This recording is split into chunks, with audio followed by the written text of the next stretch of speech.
ठीक है। तो ये चैप्टर का नाम क्या है? न्याय। क्या चैप्टर का नाम है? न्याय। लेखक कौन है? विष्णु प्रसाद और विष्णु प्रभाकर। ठीक है। ये जो न्याय चैप्टर है, मैं थोड़ा सा उसका वो टेलर बता देता हूँ।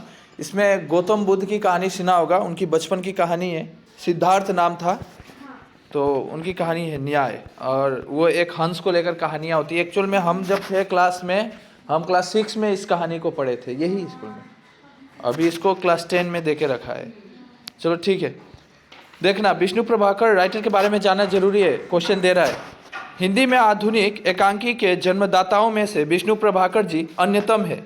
इनका जन्म 21 जून 1912 को उत्तर प्रदेश के मुजफ्फरनगर में हुआ था। मतलब मुजफ्फरनगर जिले में हुआ था। जिला है मुजफ्फरनगर, ये यूपी में पड़ेगा, उत्तर प्रदेश में अभी भी है। ठीक है।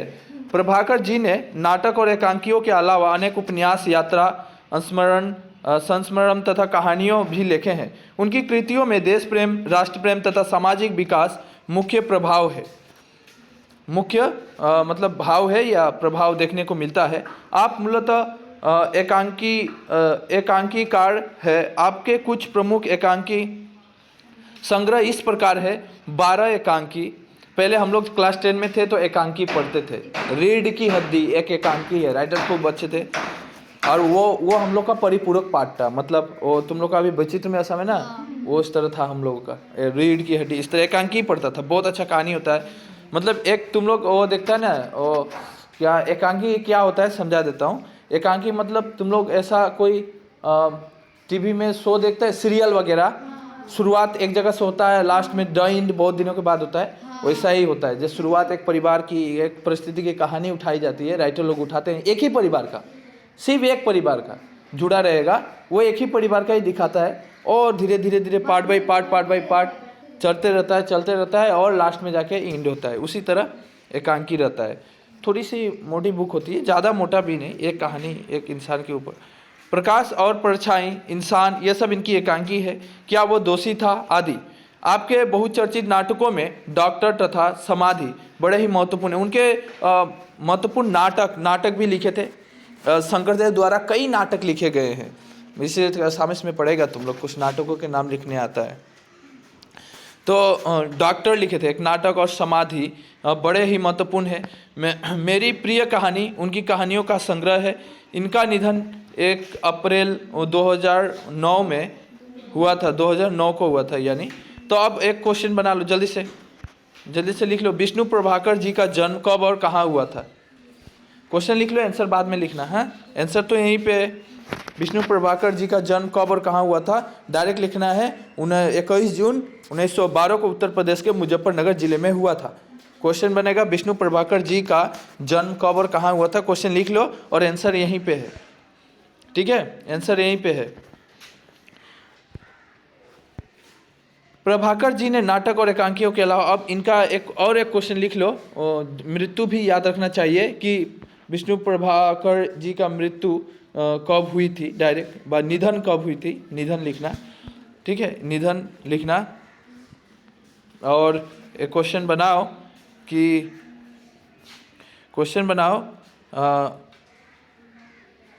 विष्णु प्रभाकर जी द्वारा लिखित किन्हीं 2 नाटकों के नाम लिखो। एक क्वेश्चन बनाओ, विष्णु प्रभाकर जी द्वारा लिखित किन्हीं 2 नाटकों के नाम लिखो। तो नाटक थे डॉक्टर तथा समाधि। सो काफ़ी रहेगा, इतने ही 3 क्वेश्चन यहाँ से बना। अंदर से क्वेश्चन दे रहा है ना, इसलिए थोड़ा देखना पड़ेगा। अब हम थोड़ी सी टेलर देख लेते हैं कि सारांश देखो। अब सारांश पे ध्यान देना। राजकुमार सिद्धार्थ और देवदत्त के बीच घायल हंस को लेकर हुआ विवाद की बहुप्रचलित कथा के आधार पर न्याय एकांकी लिखा गया है। राजकुमार सिद्धार्थ गौतम बुद्ध थे और देवदत्त उनके दोस्त थे। देवदत्त कौन थे? उनके दोस्त ही मानिए। तो राजकुमार सिद्धार्थ और देवदत्त एक मतलब दोस्त ही थे। एक घायल हंस, मतलब क्या होता है, देवदत्त क्या करता है, शिकार करता है। एक हंस उड़कर जाता है, हंसों का झुंड, वहाँ पे एक हंस को वो घायल कर देता है और वो अचानक नीचे गिर पड़ती है हंस। तो उसी हंस को राजकुमार सिद्धार्थ उठाते हैं, उसमें महलम लगाते हैं। इस तरह की कहानियाँ देखने को मिलेगा। तो बाद में यहाँ पे थोड़ी सी दोनों में लड़ाई झगड़ा हो जाता है। वो बोलता है नहीं ये हंस मेरा है, सिद्धार्थ कहते हैं नहीं ये मेरा है, देवदत्त कहता है मेरा है। तो उस तरह की कहानियाँ इसमें आएगी। देवदत्त एक उड़ते हुए हंस को तीर से घायल कर देता है। घायल हंस छटपटाता हुआ नीचे गिरता है। याद रखना, घायल हंस कहाँ गिरता है? नीचे गिरता है बागीचा में। वहीं पे राजकुमार टहल रहे थे। राजकुमार सिद्धार्थ उस हंस को अपनी गोद में उठा लेते हैं और उसके घावों को मलहम पट्टी करते हैं, उनके घावों को ठीक करते हैं। इसी बीच देवदत्त आकर हंस पर अपना अधिकार जताता है कि यह हंस मेरा है, परंतु राजकुमार सिद्धार्थ घायल हंस को उसे देने से मना कर देते हैं। कहते हैं नहीं ये हंस मैं तुम्हें नहीं दूंगा। दोनों राजकुमारों में, वो भी राजकुमार थे, देवदत्त भी उनके चचेरे भाई थे, याद रखना। दोनों राजकुमारों में हंस को लेकर विवाद खड़ा हो जाता है। दोनों चाहते हैं कि उनके विवाद का निर्णय राज दरबार में हो, मंत्री के सामने राज दरबार में निर्णय हो कि न्याय किसको मिलेगा। दोनों राज दरबार में जाते हैं। अंततः राज दरबार का निर्णय राजकुमार सिद्धार्थ के पक्ष में होता है। किसके पक्ष में होता है? सिद्धार्थ यानी गौतम बुद्ध के पक्ष में होता है और हंस उन्हें दे दिया जाता है। इस प्रकार करुणा और प्रेम की विजय को बड़े ही प्रभावशाली ढंग से एकांकी में प्रस्तुत किया गया है। ये भी एक एकांकी ही है। लिखो, न्याय कैसी लेख है? न्याय जो कहानी है वो कैसी लेख है? एक एकांकी है। आंसर होगा, ये बहुत रेयरली पूछ भी लेता है एग्जामिनर कि न्याय कैसी कहानी है। न्याय एक एकांकी है। न्याय क्या है? एक एकांकी है। न्याय कैसी कहानी है? एक एकांकी है। अब हम शुरुआत करते हैं न्याय की। इसमें कुछ पात्र आते हैं। अब पात्र का मतलब क्या होता है? पात्र को जान लेना। पात्र मतलब होता है कौन कौन लोग यहाँ पे शामिल है, मतलब कौन कौन नाटक करेगा, ऐसा होता है पात्र। इसका पात्र बोला जाता है। याद ना, हिंदी में पात्र का मतलब। सिद्धार्थ हमें देखने को मिलेंगे जो कपिल वस्तु के राजकुमार है। कपिल वस्तु के राजकुमार है, ठीक है। उनके पिताजी का नाम रहता है शायद शुद्धोधन, वो वहाँ के राजा रहते हैं। और उनका ही बेटा सिद्धार्थ, जिनका नाम आगे चलकर जब वो ज्ञान हासिल कर लेते हैं तो गौतम बुद्ध के नाम से जाना जाता है, तो वह कपिल वस्तु के राजकुमार है। देवदत्त सिद्धार्थ का चचेरा भाई है। मैंने पहले ही कह दिया था। देवदत्त कौन है? सिद्धार्थ यानी गौतम बुद्ध का चचेरा भाई है। ये भी आएगा। महाराजा, कपिल वस्तु के महाराजा शुद्धोधन एवं सिद्धार्थ के पिता। मैंने पहले कहा शुद्धोधन, वो कौन थे? आ सकता है जो गौतम बुद्ध के यानी सिद्धार्थ के पिता का नाम क्या था? गौतम बुद्ध नहीं मेंशन करेगा वो लोग, एग्जामिनर जो दिया है वही मेंशन करेगा। जो सिद्धार्थ के पिता का नाम क्या था? क्वेश्चन बना लो फटाक से। सिद्धार्थ के पिता का नाम क्या था? शुद्धोधन। वो लोग तो ऐसा ही खोजता है ना, कहाँ कहाँ से क्वेश्चन निकाला जा सकता है। शुद्धोधन, सिद्धार्थ के पिता का नाम कौन था? शुद्धोधन। उनके पिताजी थे, वो क्या थे? महाराज थे। क्या थे? महाराज थे। कहाँ के? कपिल वस्तु के। कहाँ के? कपिल वस्तु। मंत्री का नाम, मंत्री आते हैं इसमें। महाराज का मंत्री, महाराज का मंत्री भी होता है। पहले राजा महाराजाओं के मंत्री हुआ करते थे, तो वहाँ के मंत्री का भी यहाँ पे पार्ट आएगा। सखा, सिद्धार्थ का मित्र, और सखा भी आएगा। सिद्धार्थ के मित्र भी आएंगे यहाँ पे। और प्रतिहारी, अब प्रतिहारी में मुझे नहीं मालूम प्रतिहारी कौन है, कोई एक व्यक्ति होगा। यह इसमें कई दृश्य देखने को मिलेंगे। पहला दृश्य में देखते हैं, रंगमंच पर राजमहल के पास उद्यान का एक दृश्य है। याद रखना, दृश्य दिखा रहा है। पहले काल्पनिक दृष्टि दिखाई जाती है कि कहाँ पे ये कहानियाँ सृष्टि हो रही है। तो एक रंगमंच का राजमहल के पास, एक राजमहल था, राजाओं का महल, उसके पास एक उद्यान का एक दृश्य है। संध्या काल, उस समय कैसा था? संध्या काल। मंच पर लालिमा, सूर्य क्या हो रही थी? डूब रही थी। सूर्य क्या हो रही थी? जब सूर्य डूबता है तो उसकी लाल किरणें चारों तरफ लालिमा छा दे देती है। लालिमा मतलब लाल रंग, वातावरण लाल हो जाता है। डूबती किरणों चित्र बताती है। पुष्प झूमते हैं। पुष्प मतलब फूले। फूले शाम के समय देखना, थोड़ी हल्की हवाएं चलती है तो क्या होता है? ठंडा लगता है। और देखना फूल वगैरह की गंध, महक अच्छी आती है और पुष्प झूमने लगते हैं।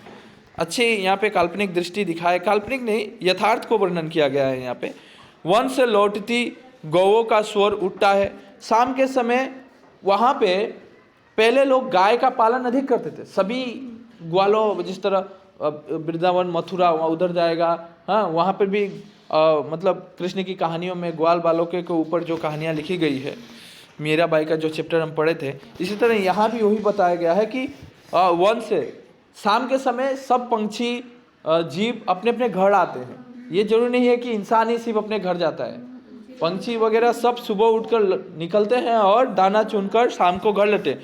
उसी समय गाय जो है चर कर चिल्लाते हुए स्वर में वो घर आ रही है। पक्षी विदागान गाते हैं, पक्षी विदागान, विदागान मतलब विदा कर रही है, दिन को विदा करते हुए, हाँ, अपनी आवाज़ देते हुए पंछी अपने झुंड में कहाँ आ रही है? अपने घोंसले पे।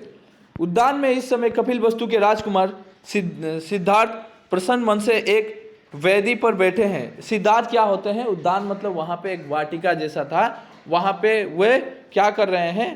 बैठे हैं, ठीक है। साथ ही एक सखा भी है, वे दोनों बात कर रहे हैं। उनका एक मित्र भी है, दोनों बातें कर रहे हैं। शाम की समय थी, इस दृश्य को दिखाया गया है। अब आता है एक एक पात्र। सिद्धार्थ अपने मित्र से क्या कहता है, मित्र क्या कहता है, उनकी बातें थोड़ी जान लेना। कहानी को बहुत ध्यान से सुनना, कहानी आंसर सब बना के लिखने दूंगा, मैं सब बना के लिखने दूंगा, एक भी आंसर मुझे डायरेक्ट बना के लिखने दूंगा, कहानी को बस समझो। सिद्धार्थ, देखो मित्र कैसा सुहावना समय है। गौतम बुद्ध यानी सिद्धार्थ, बुद्ध मत लिख देना, सिद्धार्थ लिखना। सिद्धार्थ कहते हैं कैसा सुहावना समय है, मतलब समय बहुत अच्छा लग रहा है, कैसी शांति है, वातावरण कितना शांत है, पक्षी लौट रहे हैं। देखो मित्र, वो देखो पक्षी लौट रही है, वे अपने बच्चों से मिलने आतुर है। अपने बच्चों से, देखो पंछी क्या करती है, दाना चुनने के लिए जाती है। जब दाना चुनने के लिए जाती है तो बच्चे को घोंसले में छोड़ जाती है। बच्चा उड़ नहीं पाता इसलिए घोंसले में छोड़ जाती है। बच्चे से मिलने के लिए जिस तरह एक माँ पागलपन की तरह दौड़ती है, उसलिए पंछी भी अपने बच्चे से मिलने के लिए आतुर है। गाय अपने बछड़ों को प्यार करने के लिए उतावली हो रही है। गाय क्यों चिल्लाती है? वो भी अपने बछड़े को छोड़ के गई है, इसलिए उतावली हो रही है, जल्दी से जाके उनको दूध पिलाना है कि नहीं। और पंछी अपने दाना खिलाएगी बच्चों को। सखा, हाँ कुमार सुनो, बछड़े कैसे स्नेह से पुकार रहे हैं। हाँ, बछड़े भी माँ माँ कर कर अपने माते को पुकार रहे हैं। भला कुमार ये कैसे जानते हैं कि यह समय उनकी माताओं के घर लौटने का है? बहुत अच्छा सवाल उसके सखा ने अपने मित्र सिद्धार्थ से करता है कि मित्र ये बताओ कि वे कैसे जानते हैं कि उनका समय उनकी माताओं के घर लौटने का है। मतलब बच्चा तो देखा नहीं, बछड़ा घर में है, लेकिन अब चिल्लाना शुरू किया। वो किंतु माँ को देखा नहीं, चिल्लाना शुरू किया। वो कैसे जाना कि माँ अब आने वाली है, माँ आने वाली है। सिद्धार्थ, तुम्हारी बात तो ठीक है सखा, पर देखो न, जब भोजन का समय होता है तो हमें भूख अपने आप लग जाती है। सिद्धार्थ की बात एकदम अजीब थी, मतलब ऐसा आंसर देते थे। उनका गौतम बुद्ध के बारे में एक बहुत बड़ा हिस्ट्री बुक मिलेगा, उनको ध्यान से पढ़ना तो तुम लोग का लाइफ ही चेंज हो जाएगा। मतलब वो ऐसी ऐसी बातें की आंसर, मतलब कई प्रश्न, हजारों प्रश्न उनके सामने रखा गया और उनकी किस हिसाब से वो उत्तर देते हैं जो हम कभी कल्पना भी नहीं कर सकते। देखो कैसे वो आंसर को दिए, और हमेशा एग्जाम्पल के तौर पे देते थे। वो हमेशा एग्जाम्पल के तौर पे ही आंसर देते थे। देखो यहाँ पे एग्जाम्पल दिए हैं कि हमें भूख लगने पर हमें आप ही पता चल जाता है कि अब हमें भोजन का समय हो चुका है कि नहीं। सखा, हाँ कुमार सोने के वक्त नींद भी आ जाती है। सखा क्या कहता है? हाँ कुमार सोने के वक्त नींद भी आ जाती है। सिद्धार्थ, ऐसा कैसे हो जाता है मित्र, बड़े अचरज की बात है। सिद्धार्थ भी अपने आप में अचरज करते हैं कि हाँ ऐसा प्रकृति में कैसे होता है। सखा अब क्या कहता है? अचरज तो है ही, देखो ना, सूरज रोज सवेरे पूरब से निकलता है और शाम को पश्चिम में छिप जाता है, मतलब डूब जाता है, ठीक है। सिद्धार्थ, अब सिद्धार्थ कहते हैं और गर्मी हर साल एक ही समय शुरू होती है, ठंडी भी एक ही समय शुरू होती है, पानी भी प्रतिवर्ष नियम समय पर बरसता है। ऐसा मालूम होता है हर वस्तु का एक स्वभाव है। हर वस्तु का क्या है? एक स्वभाव है। पंछियों के उड़ने की फड़फड़ाहट सुनाई दी। उसी समय पंछियों के उड़ने की फड़फड़ाहट सुनाई देती है। सखा ऊपर देखता हुआ, हाँ शायद यही बात है। अरे अरे कुमार ऊपर तो देखो कैसे सुंदर, सखा दिखा रहे हैं कैसे सुंदर पंछी है, कैसे सुंदर उड़कर झुंड में जा रही थी। तो सखा सिद्धार्थ को दिखाते हैं। सिद्धार्थ क्या कहते हैं? अब सिद्धार्थ की बात आती है। ऊपर देखता हुआ, अरे मित्र ये तो राजहंस है। ये क्या है? राजहंस उड़ना जानता है, याद रखना, राजहंस है। सखा देखो इकट्ठे उड़ते हुए वे कैसे अच्छे लग रहे हैं, कैसे अच्छे लग रहे हैं। इकट्ठे उड़ते हुए। सिद्धार्थ सचमुच बहुत अच्छे लग रहे हैं, इनकी गर्दनें तो देखो कैसे आगे को निकलती हुई, लगता है मानो हवा में तैर रहे हैं। और तुम लोग देखा होगा राजहंस की जो गर्दनें हैं बहुत लंबी होती है, तो वो गर्दनें आगे की तरफ ऐसा लग रहा है हवा में उड़ रहे, वो तैर रहे हैं। सखा, सिद्धार्थ कह रहे हैं ये बातें, सखा क्या कहते हैं, और तुम क्या समझते हो कुमार, यह तैर तो रहे ही है। पानी पर चलना तैरना कहलाता है और हवा में चलना उड़ना कहलाता है। ठीक है। सिद्धार्थ, वो लोग अभी बचपन है, छोटे हैं, बैठे हैं, इसलिए ऐसी चटपटे बातें हो रही है। सिद्धार्थ हंसकर, सच मित्र तुम तो बहुत बातें जानते हो। सिद्धार्थ कहते हैं मित्र तुम तो बहुत बातें जानते हो। सखा क्या कहता है हंसकर, पर तुमसे कम जानता हूँ। गुरुजी कहते थे, वो लोग गोकुल में शिक्षा ग्रहण करते थे, तो गुरुजी कहते थे सिद्धार्थ पिछले जन्म में अवश्य कोई योगी था। देखो याद रखो, तुमसे कम जानता हूँ। मास्टर जी क्या कहते थे कि पिछले जन्म में तुम कोई योगी था, तुम्हें बहुत ज्ञान है किंतु। सिद्धार्थ अचरज से, सच ऐसा कहते थे क्या? सखा, सच बोला मैं। अच्छा। सिद्धार्थ ऊपर देखते देखते, अच्छी बात है, मैं गुरुजी से पूछूंगा योगी किसे कहते हैं। अरे मित्र देखो तुम तो बहुत बातें जानते हो। मित्र देखो, सिद्धार्थ कहते तुम तो बहुत बातें जानते हो। सखा घबरा कर, क्या हुआ कुमार? अरे यह किसने तीर चलाया? अचानक से तीर कोई चला देता है। सखा घबरा जाता है, क्या हुआ कुमार? यह किसने तीर चलाया? तो सखा कहता है किसने तीर चलाया? सिद्धार्थ उतावलेपन से, और उस पक्षी को देखो वो किस तेजी से भूमि पर आ रहा है। एक अचानक सा हंस ऊपर से गिर रहा है। ठीक है। सखा उसी तरह वो घायल हो गया, उसकी चीख तो सुनो। और वे शेष पक्षी कैसे प्राण लेकर भाग रहे हैं। बाकी सब प्राण लेकर भाग रहे हैं, एक को लग जाता है तीर, वो नीचे गिरना शुरू हो जाता है।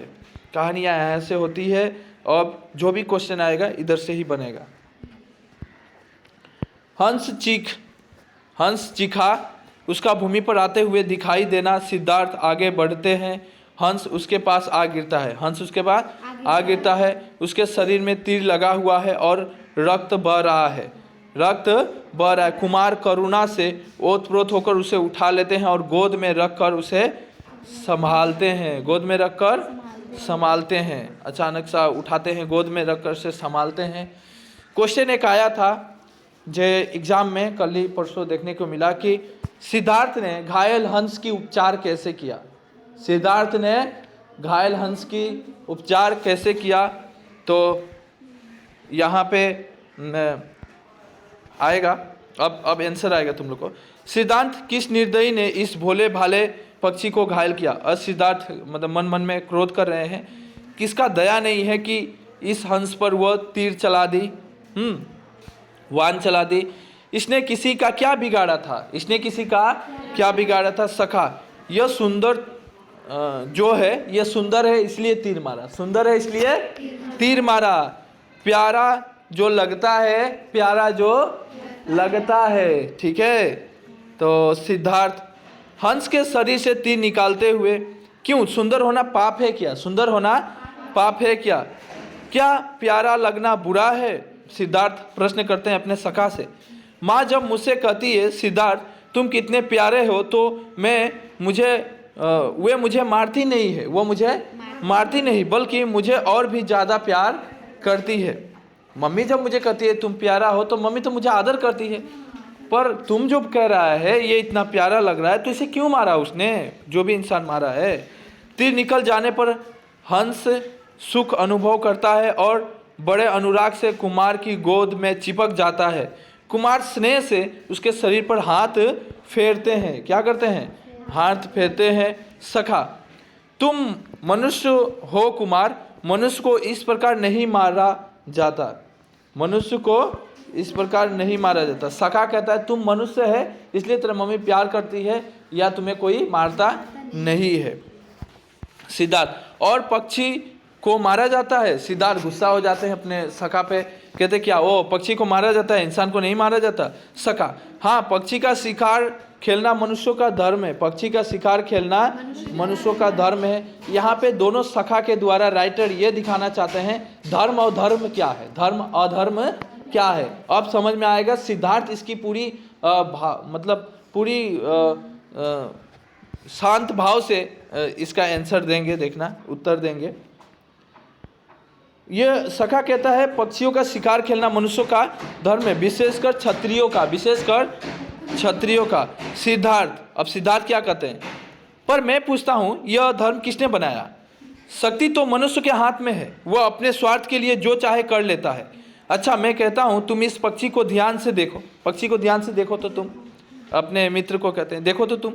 सखा, देख रहा हूं। मित्र, सखा कहता है मैं तो देख ही रहा हूं, मैं देख ही रहा हूं। सिद्धार्थ, बताओ यह क्या मारने के लिए है? ये मारने के लिए था। क्या तुम्हारा मन मारने को चाहता है? सखा कांपता सा, सखा थोड़ा कांप रहा है। अब सिद्धार्थ थोड़ा गुस्सा हो गया है, इसलिए सखा क्या हो रहा है, कांप रहा है। कुमार, सिद्धार्थ, बताओ सखे, देखो इसकी आंखें कितनी भोली है, इसकी आंखें कितनी भोली है, इसके स्पर्श में कितना स्नेह है। सखा सांस खींचकर, अब तो जानता है ना बोलने से थोड़ा 2-4 तो और पड़ जाएगी। वैसे राजकुमार है। नहीं कुमार, मैं भी किसी को मारता हुआ नहीं देख सकूंगा। मारता हुआ नहीं देख सकूंगा, थोड़ा डर गया है, समझे, डर के बोल रहा है मैं किसी को मारता हुआ नहीं देख सकता, नहीं तो तर्क ज़्यादा बढ़ जाएगा।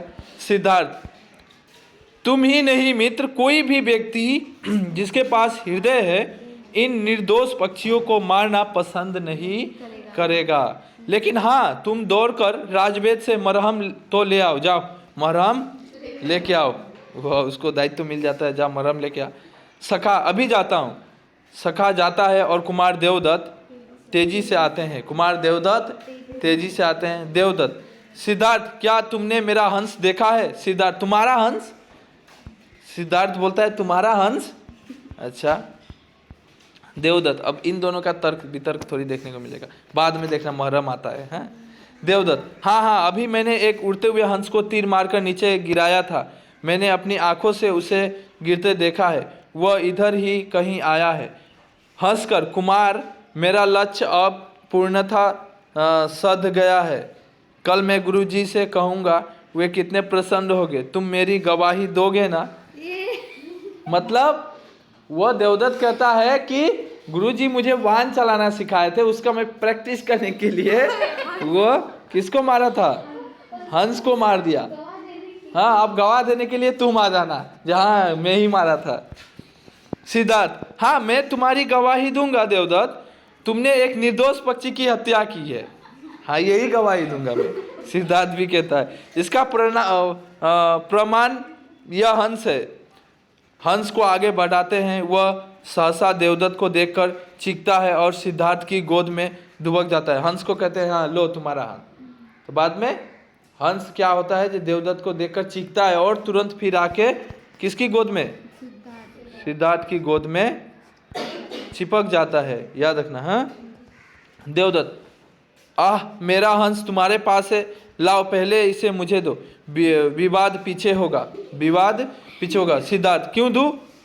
देवदत्त, क्योंकि यह मेरा है, क्योंकि मेरा है। सिद्धार्थ, इसका प्रमाण दो, ये तेरा है। अच्छा।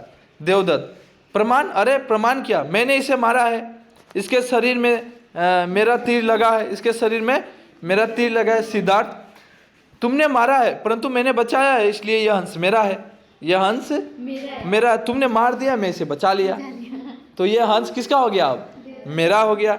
मैं तुम्हें नहीं दूंगा। देवदत्त, तुम्हें देना होगा। सिद्धार्थ से वो गुस्सा होकर देवदत्त कहता है तुम्हें देना होगा। सिद्धार्थ, नहीं देवदत्त, मैं नहीं दूंगा।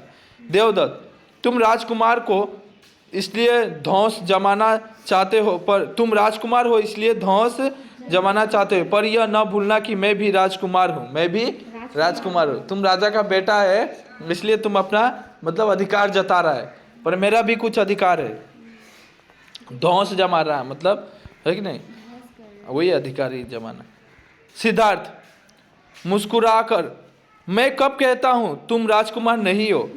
पर उससे क्या होता है, मैं यह हंस तुमको कभी नहीं दूंगा। सिद्धार्थ कहते हैं कि तुम राजकुमार हो, उससे इससे कोई फर्क पड़ने वाला नहीं है, मैं भी राजकुमार हूँ, इससे भी कोई फर्क पड़ने वाला नहीं है, पर मैं यह हंस तुम्हें नहीं दूंगा। सखा का प्रवेश, वह अचरज से देवदत्त को देखता है, फिर हंस को मरहम लगाता है। सखा आता है, हंस को मरहम लगाता है, हंस फड़फड़ाता है, गोद में चिपक जाता है, शांत हो जाता है।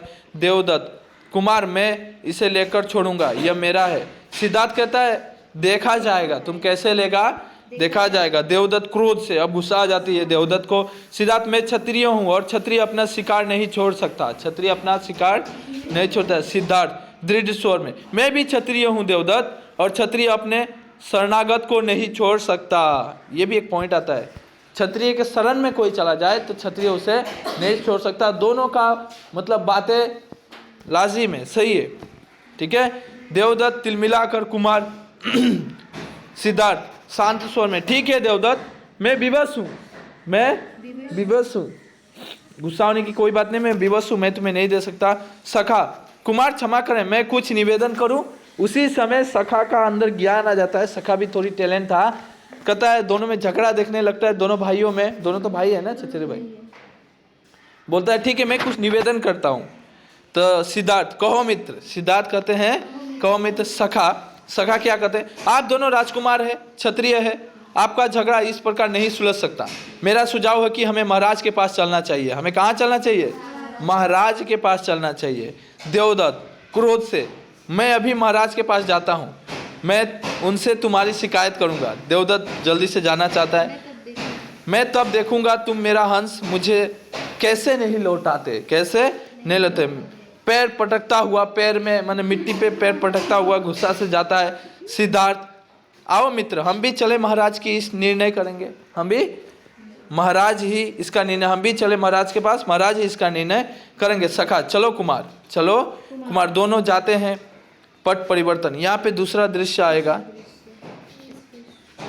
देखो स्टेज पर अब यहाँ के दृश्य दिखाया गया कि क्या क्या है, कैसा वहाँ का प्रकृति है। स्टेज पर शुद्धोधन की विशेष सभा का दृश्य, वहाँ पे सभाएं बैठी हुई थी, मुख्य मंत्री अपने अपने आसनों पर बैठे थे।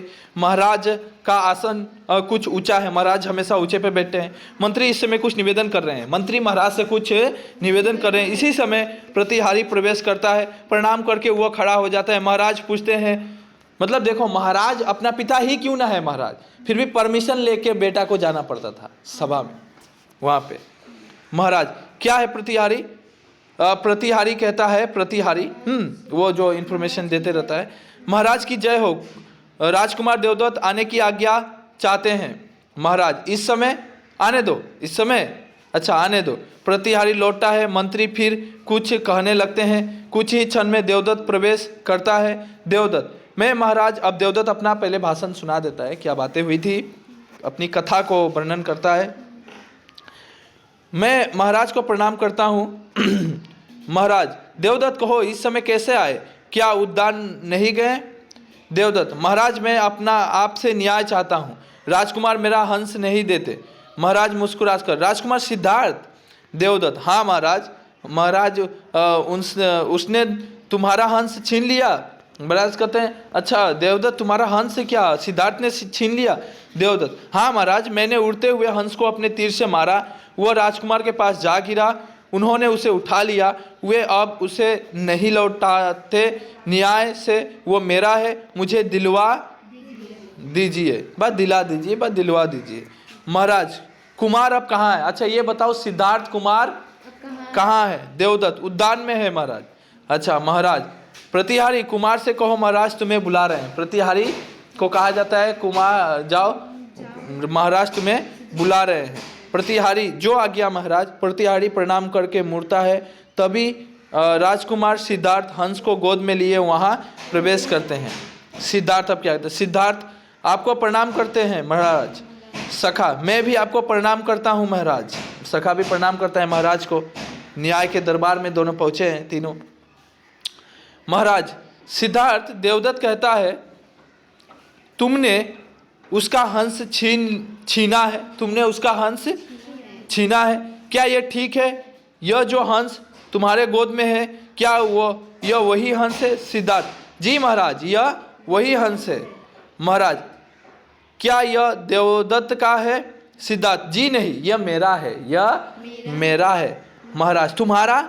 अब देवदत्त क्या कहता है शीघ्रता से, महाराज यह हंस मेरा है, इसको मेरा तीर लगा है। सिद्धार्थ झूठ बोलता है, झूठ बोलता है। देवदत्त कहता है झूठ, सिद्धार्थ कहता है झूठ बोलता है। महाराज, शांत देवदत्त, देवदत्त को बोलते हैं शांत देवदत्त, क्रोध मत करो। तुम कहते हो यह हंस तुम्हारा है क्योंकि तुमने उसका आखेट किया, तुमने उसका आखेट किया। देवदत्त, हाँ महाराज, हमने इसका आखेट किया। आखेट करना का मतलब होता है शिकार करना। समझ में आ रहा है? आ भी सकता है। आखेट का मतलब क्या है, ऐसा आ सकता है एक मार के लिए, शिकार करना। महाराज, क्यों सिद्धार्थ? देवदत्त ठीक कहता है। सिद्धार्थ, जी महाराज, हंस का आखेट देवदत्त ने किया है। महाराज, तो फिर तुम कैसे कहते हो वह हंस तुम्हारा है? सिद्धार्थ आप कहते हैं महाराज, देवदत्त ने हंस को मारा, ठीक है, परंतु मैंने उसे बचाया। बचाने वाले मारने वाले से बड़ा होता है, बचाने वाला मारने वाले से बड़ा होता है। सभा में हर्षोध्वनि, और सब हंसने लगे। हर्षोध्वनि मतलब सभा में सब हंसने लगे। अरे सभी मंत्रीगण, महाराजगण, सब सैनिकगण बैठे हुए थे तो हंसने लगे। महाराज, पर सिद्धार्थ, क्षत्रिय आखेट नहीं छोड़ सकता। महाराज भी वही शिक्षा दे रहे हैं। सिद्धार्थ का देखो काल्पनिक दृष्टि अलग है, उनका सोच अलग है, विचार अलग है, दूर की सोचते हैं। महाराज भी वही कहते हैं कि क्षत्रिय आखेट नहीं छोड़ सकता। हंस देवदत्त का आखेट है। सिद्धार्थ, ठीक है महाराज, क्षत्रिय अपना आखेट नहीं छोड़ सकता, परंतु क्षत्रिय शरणागत को भी तो धोखा नहीं दे सकता। ये भी तो पॉइंट की बात है। हमारे शरण में जब आया हंस तो हम अपने शरणागत को भी धोखा नहीं दे सकते। ये मेरी शरण में आ चुका है, मैं इसे नहीं लौटाऊंगा। सभा में फिर से हर्ष उड़ता है, फिर से हंसने लगते हैं। राजकुमार शांत मन से हंस को सहलाते रहते हैं। महाराज की आंखों में स्नेहपूर्वक गर्व है। देवदत्त तिलमिलाता है, स्नेहपूर्वक गर्व है। और देवदत्त तो गुस्सा हो रहा है। देवदत्त अब कहते हैं, महाराज मैंने पहले हंस को मारा था इसलिए वो मेरा है। सिद्धार्थ, यह कोई तर्क नहीं है महाराज, पहले मारा था तभी तो वो मेरी शरण में आया, बिना मारे वो मेरी शरण में क्यों आता? सब लोग स्तंभित होकर एक दूसरे की ओर देखते हैं। महाराज, मंत्री जी समस्या जटिल है, आप कुछ रास्ता सुझा सकते हैं? महाराज भी टेंशन में है, दोनों भाई ही है। हाँ, मैं भी उनका चाचा ही हूँ, अब क्या करूँ, अब किसका सही मानूं? दोनों का बात भी सही है। वो आखेट किया, उसका होना चाहिए, वो बचाया, उसका होना चाहिए। तो अब मंत्री से पूछते हैं, हमेशा मंत्री से सलाह ली जाती है, राजा मंत्रियों से सलाह लेते थे। अच्छा मंत्री जी, समस्या तो बहुत जटिल है, आप कुछ रास्ता सुझा सकते हैं? मंत्री, महाराज समस्या बड़ी आसान है, समस्या बड़ी आसान है। देखो जो चीज़ जटिल लगता है वो जटिल होता नहीं है, एक्चुअली आसान है। मुझे आज्ञा दे तो मैं अभी इसका निर्णय किए देता हूँ। हाँ महाराज, हर्षित होकर हंसकर, नेकी और पूछ पूछ, नेकी और पूछ पूछ मुहावरा आ गया, समझ में आ रहा है? इसलिए छोटी छोटी बातें को ध्यान देना। नेकी और पूछ पूछ का मतलब, मंत्री जी यही तो हम चाहते हैं। देवदत्त, जी हाँ, हंस मेरा है, मैंने उसे तीर मारकर गिराया। मंत्री, ठीक है। और राजकुमार सिद्धार्थ, तुम कहते हो हंस तुम्हारा है? सिद्धार्थ, हाँ मंत्री जी, मैंने उसे बचाया है। मंत्री, ठीक है। राजकुमार, तुम हंस को यहाँ इस आसन पर बैठा दो, इस आसन पर बैठा दो। सिद्धार्थ, लीजिए बैठा दिया, बैठाता हूँ। राजकुमार आगे बढ़कर हंस को आसन पर बैठा देते हैं। हंस फड़फड़ाता है, कांपता है। राजकुमार उसे पुचकारते हैं। सिद्धार्थ कहते हैं, डरो नहीं मित्र, तुम्हें कोई कुछ नहीं कहेगा, मैं यही हूँ, मैं यही हूँ। हंस को कहते हैं, किसको कहते हैं? हंस को। डरो नहीं मित्र, तुम ऐसे बैठे रहो, मैं यही हूँ, तुम्हें कोई कुछ नहीं करेगा। मंत्री, कुमार देवदत्त, हंस यहाँ आसन पर बैठा है, तुम उसे बुलाओ, तुम उसे बुलाओ। तो सभा अचरज में भरकर देवदत्त की ओर देखती है, अरे ये कैसा मतलब कैसे ये सॉल्यूशन किया जा रहा है। वह आगे बढ़कर हंस को पुचकारता है, हंस को बुलाता है, आओ। हंस को बुलाता है, कौन बुलाता है? देवदत्त। पहले चांस किसको मिला? तुम्ही ने पहले मारा, तुम पहले बुलाओ। अच्छा, देवदत्त पुचकार कर, आओ मेरे पास आओ। पंछी डर कर और खींचता है। मंत्री, कुमार देवदत्त हंस तुम्हारे पास आना नहीं चाहता। राजकुमार सिद्धार्थ, अब तुम्हारी बारी है, तुम बुलाओ। सिद्धार्थ आगे बढ़ते हैं, सभा स्तंभित है। सिद्धार्थ प्यार से, आओ मित्र मेरी गोद में आ जाओ। सिद्धार्थ के कंठ से स्नेहपूर्वक शब्द निकलते ही हंस एकदम उड़कर उनकी गोद में आ चिपकता है। सभा आनंद विभोर होकर हर्षध्वनि करती है। महाराज के नेत्र सजल हो जाते हैं। मंत्री गंभीर स्वर में कहते हैं, मंत्री देखिए महाराज, पंछी ने स्वयं इस प्रश्न का निर्णय दे दिया। क्वेश्चन आ सकता है, न्याय जो पाठ है उसमें जब दोनों में विवाद छेड़ जाता है तो इन विवादों का समाधान पंछी कौन करता है? इन विवादों का समाधान कौन करता है? तो पंछी स्वयं इसका निर्णय कर दिया। वो राजकुमार सिद्धार्थ के पास रहना चाहता है। राजकुमार सिद्धार्थ के पास रहना चाहता है, वो उन्हीं को मिलेगा। महाराज, मंत्रीवर तुम्हें तुम्हारा निर्णय स्वीकार है, हम आज्ञा देते हैं हंस राजकुमार सिद्धार्थ के पास रहे। सभा हर्ष और उल्लास से जय जयकार करती हुई राजकुमार सिद्धार्थ प्रेम से हंस को छाती से लगाते हैं। देवदत्त गर्दन झुका लेता है। महाराज और मंत्री हर्ष से मुस्कुराते हैं। पर्दा धीरे धीरे गिरने लगता है। पर्दा गिरना मतलब कहानी इन दोनों गिरने लगता है। राजकुमार जाते दिखाई देते हैं। हंस उनकी गोद में ऐसे दुबका है जैसे बच्चा माँ की गोद में दुबक जाता है। पर्दा पूरी तरह गिर जाता है, मतलब कहानी पूरी तरह समाप्ति यहीं पे होती है। क्वेश्चन देखते हैं। अब पढ़ने की कोई जरूरत नहीं है, क्वेश्चन आंसर याद करने की कोई जरूरत नहीं है। फटाफट आंसर अभी लिख लो अपने आप में, हम अपने आप बना के लिख सकते हैं। देखो पहला क्वेश्चन है, न्याय पाठ किस प्रकार की साहित्यिक विधा है? देखो आ गया, मैंने बोल दिया था ना, मैं किंतु क्वेश्चन देखा नहीं था आज तक, लेकिन मुझे मालूम है एग्जामिनर की तरीका क्या होता है पूछने का। देखो पहला ही क्वेश्चन वही है, जो साहित्यिक विधा क्या है? एकांकी है। क्या है? एकांकी है। कहानी है, नाटक, उपन्यास, एकांकी है। हम लोगों को मिल गया। अच्छा, देवदत्त ने हंस को किस हथियार से मारा था? ये हम लोगों ने पढ़ा, बंदूक से मार दिया था, है कि नहीं? हाँ, अच्छा, तीर से मारा था। हाँ, तीर से मार दिया था, तीर से। सिद्धार्थ कहाँ के राजकुमार थे? कपिल वस्तु के थे ना? ठीक है, दाग मारा। अब पूर्ण वाक्य में उत्तर दीजिए। हंस को तीर किसने घायल किया? उसी में, वो बुक में ही साइड में लिखते जाओ। हंस को तीर से किसने घायल किया? देवदत्त। साइड में वहीं पे लिख दो, किसने घायल किया? देवदत्त। अच्छा, ऊपर ही लिखा है, देखो साइड में देवदत्त का स्पेलिंग। अब स्पेलिंग नहीं आता तो इससे बड़ी शर्म की बात कोई नहीं। घायल हंस किसके पास आ गिरा? सिद्धार्थ के पास। सिद्धार्थ यहाँ पे लिखा है, सिद्धार्थ के पास। सिद्धार्थ कौन है? कपिल वस्तु के राजकुमार है। हो गया। देवदत्त कौन है? सिद्धार्थ का चचेरा भाई। देवदत्त कौन है? चचेरा भाई, सिद्धार्थ का चचेरा भाई। यही आंसर होगा, यही आंसर। लिख लो, बाद में याद नहीं होगा। कहानी अभी पढ़ाना, याद रहेगा। मूवी जब देख कर निकलेगा ना तुम लोग, तो पूछेगा क्या मूवी में कैसा सीन था रे, फटाफट बोल देगा। 2 दिन बाद अगर पूछेगा भूल जाएगा जो मूवी में क्या सीन हुआ था। समझ में आ रहा है? अब कल क्या खाई थी तुम बोल सकती है। अब बोलो 2-3 दिन पहले क्या खाई थी? याद है? भूल गई, नहीं याद है ना? तो ऐसा ही होता है, मतलब हम लोग का मस्तिष्क ऐसा ही काम करता है। इसीलिए बोला आज क्या खाएं, सुबह क्या खाएं, कल क्या खाएं। आप बोल सकते कल भी सुबह से दोपहर के अंदर क्या क्या खाया वो भी थोड़ा भूल चुका है। तो हम लोग 1 दिन पहले का बात भूल जाते हैं। तो ये 2 दिन बाद तुम लोग बोलेगा लिखूंगा, बस कल लिखूंगा, बस शाम को लिखूंगा, गलत है। अब ये लिख लो। कहानी सुना पढ़ा, अभी लिख लो। सिद्धार्थ कौन है? बोल दिया। देवदत्त कौन है? बोल दिया। सिद्धार्थ के पिता का नाम क्या था? शुद्धोधन। एकदम चैप्टर का पहले देखो स्पेलिंग लिखा था, शुद्धोधन। महाराज शुद्धोधन या शुद्धोधन लिख सकते हैं। महाराज शुद्धोधन लिखने से बहुत ही बेटर होता है, महाराज शुद्धोधन। पक्षी का शिकार खेलना मनुष्यों का धर्म है, यह कथन किसका है?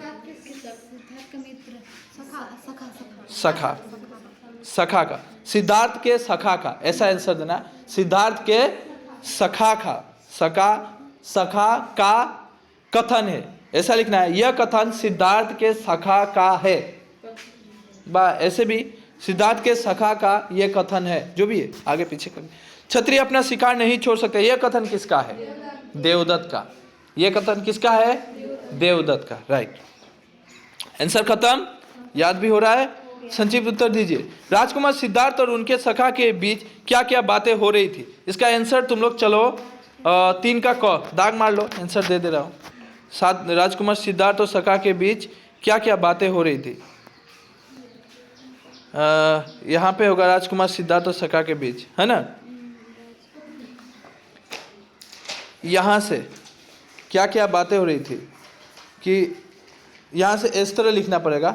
राजकुमार सिद्धार्थ कहते हैं कि कैसा सुहावना समय है, कैसी शांति है, पक्षी लौट रहे हैं, वो अपने बच्चों से मिलने के लिए आतुर है, बछड़े को प्यार करने के लिए उतावली हो रही है। उसी समय सका कहता है, उसी समय सका कहता है, इस तरह बना के लिखना पड़ेगा। उसी समय सका कहता है, सुनो बछड़ों कैसे स्नेह से पुकार रहे हैं, भला कुमार ये कैसे जानते हैं कि यह उसी समय माताओं के घर लौटने का समय है कि नहीं। फिर सिद्धार्थ कहते हैं तुम्हारी बात तो ठीक है, पर देखो न भोजन का समय होते ही हमें भूख लग जाती है। हाँ, उसी समय सखा कहते हैं, हाँ कुमार सोने के वक्त नींद भी आ जाती है। इस तरह की निम्नलिखित, फिर सूरज डूब रही है, पश्चिम से छिप जाता है, इस तरह की कई बातें लास्ट में ऐसा दे देना है आंसर में, लास्ट में आंसर में इस तरह मेंशन करना चाहिए। इस तरह की कई बातें दोनों मित्रों में हो रही थी। बस एग्जामिनर देखेगा और आपको परफेक्ट नंबर दे देगा। 3 का क का आंसर मिल गया, यहाँ पे मिल गया, मैं समझा भी दिया कैसे लिखना है। नेक्स्ट क्वेश्चन क्या है देखते हैं, जो मिलता है तो देते जाता हूँ। सिद्धार्थ ने घायल हंस के साथ कैसा व्यवहार किया। सिद्धार्थ ने घायल हंस के साथ कैसा व्यवहार किया, अगर मुझे आएगा मैं बैठूंगा कैसे लिखूंगा। अब मैं जानता हूँ इसका आंसर कैसे देना है।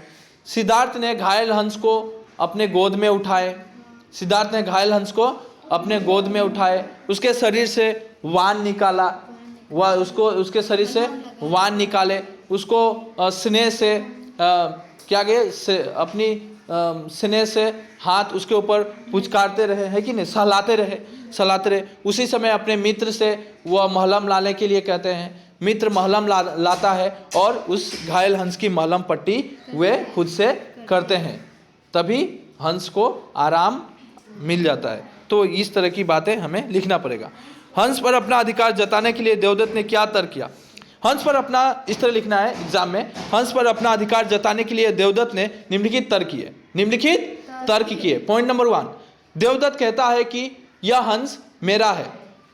पॉइंट नंबर 2, देवदत्त का कहना है कि इसका शिकार मैंने किया, इसलिए यह हंस, भाई इसका आखेट हमने किया, इसलिए यह हंस मेरा है कि नहीं। देवदत्त निम्नलिखित, फिर 3 नंबर पॉइंट, देवदत्त का कहना है कि क्षत्रिय अपना शिकार कभी नहीं छोड़ सकता, इसीलिए यह हंस मेरा है। इस तरह 3-4 पॉइंट आप लिख सकते हैं, है कि नहीं। तो हो गया, राजकुमार हंस पर अपना अधिकार जताने के लिए देवदत्त ने क्या तर्क किया, हो गया। राजकुमार सिद्धार्थ ने हंस पर अपना अधिकार जताने के लिए क्या किया। अब फिर उसी तरह राजकुमार सिद्धार्थ ने हंस पर अपना अधिकार जताने के लिए निम्नलिखित तर्क दिए।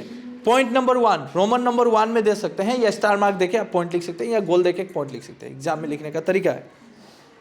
राजकुमार सिद्धार्थ कहते हैं, इस हंस का शिकार तो तुमने किया, पर इसका प्राण हमने बचाया, इसलिए यह हंस मेरा है। राजकुमार सिद्धार्थ कहते हैं कि मारने वाले से बचाने वाला बड़ा होता है, इसलिए यह हंस मेरा है। समझ में आ रहा है। राजकुमार सिद्धार्थ कहते हैं कि क्षत्रियों का धर्म तो ठीक है आखेट करना, पर क्षत्रियों का यह भी धर्म है कि उनकी शरणागत में आए हुए किसी को वह अकेले नहीं छोड़ सकते, इसलिए यह हंस मेरा है। समझ में आ रहा है। 3 पॉइंट बोल दिया मैंने। अब बताओ इससे बड़ा पॉइंट क्या। तुम लोग को मॉडल में ये आंसर इस तरह की नहीं देखने को मिलेगा, मॉडल में ये आंसर ऐसा होगा ही नहीं। समझ में आ रहा है। घायल हंस को लेकर विवाद बढ़ने पर सिद्धार्थ के सका ने क्या सुझाव दिया। बहुत शॉर्टकट है, ये तो 2 लाइन में 1 लाइन में आंसर लिख सकता है। घायल हंस का जब विवाद दोनों भाइयों में यानी सिद्धार्थ और देवदत्त में विवादें जब बढ़ने लगी, तो उनकी सका कहते हैं कि महाराज राजकुमार, इनका निर्णय हम महाराज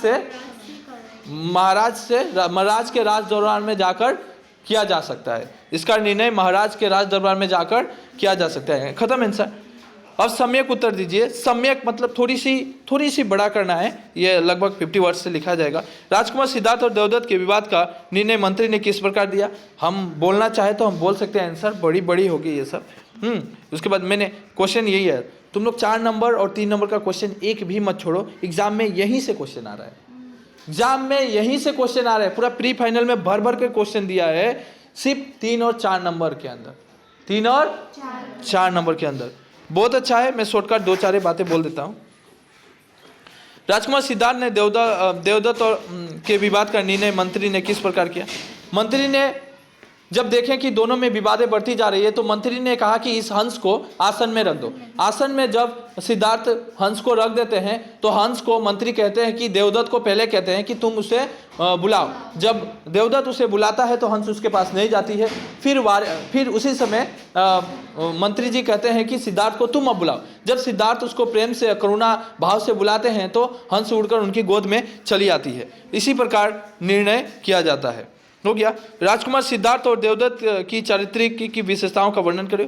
ये थोड़ी सी चरित्र के बारे में पूछा है देवदत्त के। अब चरित्र लिखने के बाद में तो राजकुमार सिद्धार्थ का जो चरित्र है वो करुण भाव नहीं है। हाँ, उसमें ये दया भाव देखने को कम मिलता है। ये बना के लिखने वाला क्वेश्चन दिया एग्जामिनर। आपका टैलेंट से पूछ रहा है, जब आपने पढ़े तो आपने क्या सोचे उन लोगों के बारे में, है कि नहीं। तो ये कि देवदत्त के अंदर करुणा भाव दया भाव नहीं था, एक हिंसात्मक भाव देखने को हमें मिलता है। वहीं अगर हम सिद्धार्थ की तरफ देखते हैं तो सिद्धार्थ के अंदर दया करुणा मानवता इन सब गुणों उनके अंदर भरी हुई है।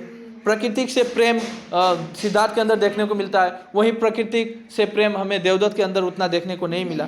अगर ये प्रकृति सभी से प्रेम करता तो प्रकृति के जीवों को हानि करना वो किसी का धर्म नहीं होता है कि नहीं। तो इस तरह की भावें हमें दोनों की चरित्र की विशेषता बतलाती है। अगर आप राजकुमार सिद्धार्थ की जगह होते तो क्या करते, ये क्वेश्चन आने का चांसेस भी नहीं है। इसको थोड़ा टिक मार करके रख दो, ये लिखना भी मत, काट दो इसको, गौ नंबर पढ़ने की जरूरत भी नहीं। मंत्री द्वारा विवाद का निर्णय होने के बाद देवदत्त की क्या प्रतिक्रिया हुई। मंत्री जब कह दिया कि इस तरह, तो क्या प्रतिक्रिया हुई। देवदत्त अपना सिर झुकाकर वहाँ से चले जाते हैं, ये सब प्रतिक्रिया होता है और कुछ हुआ नहीं था। मंत्री द्वारा विवाद का निर्णय होने के बाद सभा में क्या प्रतिक्रिया। सभा में हम पहले ही हर्ष और उल्लास की ध्वनि आ गई सबके मन में। वो महाराज और मंत्री के मन में क्या था, हर्ष प्रेम करुणा भाव जाग उठा। सभी इन विवादों की तरफ देख रहे थे, है कि नहीं। तो इस तरह की बातें आती है। मंत्री द्वारा किए गए निर्णय को क्या आप न्याय संगत मानते हैं। बिल्कुल, ये न्याय संगत है। हम मंत्री द्वारा किए गए निर्णय को न्याय संगत मानते हैं, क्योंकि अगर महाराज इसका निर्णय लेते तो वह उचित भी हो सकता था या अनुचित भी हो सकता था। इसलिए इसका निर्णय उन्हीं पे छोड़ दिया गया जिसके लिए वह मतलब तर्क शुरू हुआ था। किसके ऊपर छोड़ा गया था, हंस के ऊपर। किसके ऊपर छोड़ा गया, हंस के ऊपर, जो उसी को लेकर तर्क हो रहा था। इसलिए निर्णय उसी के ऊपर छोड़ा गया और हंस ने ही अपना निर्णय खुद कर लिया। ठीक है, तो इस तरह लिखना पड़ता है एकांकी में। तो ये क्वेश्चन अच्छा है, 6 नंबर अच्छा है। न्याय शीर्षक एकांकी की कथा वस्तु संक्षिप्त में लिखिए। ये संक्षिप्त में लिखने बोला है तो खुद से पूरी कहानी लिखना है। ठीक है, तो आप तो पूरा क्वेश्चन ही बोल दिया, आंसर बोल दिया, आप क्या चाहिए। व्याख्या कीजिए। क्षत्रिय अपना आखेट नहीं छोड़ सकते परंतु से, ये सब देने का चांसेस भी कम है, लेकिन ये देने का चांसेस तो वेरी वेरी इंपॉर्टेंट है। कहीं से भी आप लोग बना के भी लिखिए। बचाने वाले से मारने वाले से बड़ा होता है, बचाने वाला मारने वाले से बड़ा होता है। बिल्कुल, ये ऐसा नहीं है कि किताब के पॉइंट को लेकर लिखा जा सकता है, ये आप सामाजिक पॉइंट को दर्शा सकते हैं। समाज में भी जो परिस्थितियाँ है उसको बताया जा सकता है।